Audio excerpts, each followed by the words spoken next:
Cela fait des années que Kadiatou se lève chaque jour à 4 heures. Elle vend du poisson fumé au marché. Le soir, elle rentre, les pieds gonflés, les habits imprégnés de fumée. À peine a-t-elle posé son sac que Babacar, son mari, lui lance: « J'ai faim, prépare vite à manger. » Cela fait des années que Babacar a perdu son travail. Depuis, il passe ses journées à lire les journaux ou à discuter avec les voisins. Un soir, à bout de souffle, Kadiatou dit: « Babacar, tu vas rester comme ça jusqu'à quand? Les enfants ont besoin de nous. La rentrée scolaire arrive. Tu dois chercher du travail. » Il la regarde longtemps, puis répond: « Moi, j'ai nourri cette maison pendant 18 ans. Ce n'est pas écrit que c'est toujours à l'homme de tout faire. Toi aussi, tu peux assurer. Tu travailles? Non? Tu as des bras? Assume. Moi aussi, j'ai le droit de me reposer. J'ai fait ma part. C'est ton tour. » Kadiatou sent une gifle invisible. Elle le fixe, bouche entrouverte. Il continue, calme, sans honte. « Tu veux que je sorte mendier? Tu veux que je m'humilie? Tu veux l'avenir des enfants? Bats-toi, toi. Moi aussi, je vais manger ton argent. Comme toi, t'as mangé le mien. » Elle ne répond pas, puis quitte la pièce. Le lendemain matin, Kadiatou rentre du marché. À peine a-t-elle posé son sac que son mari lui lance: « Donne-moi 5000 francs, j'ai besoin d'argent. Et il faut me préparer un bon plat de foutou, un ami viendra me rendre visite. » Kadiatou soupire.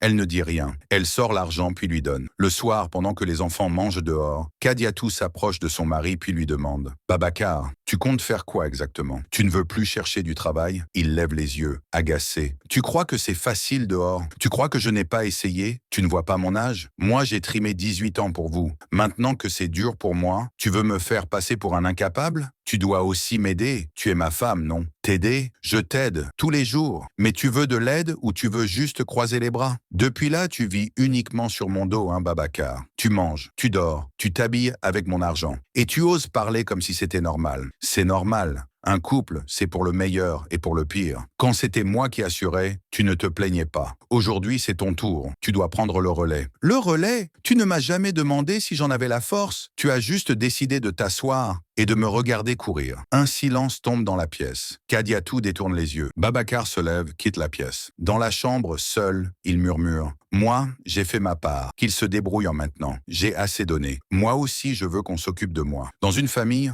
on ne brandit pas les efforts du passé pour fuir les responsabilités du présent. Le passé ne paie pas les factures du présent. L'amour, ce n'est pas utiliser ses sacrifices comme excuse pour cesser d'en faire. Sinon, ce n'est plus un couple, c'est une dette qu'on fait payer à l'autre. Betika Story, une histoire, une leçon.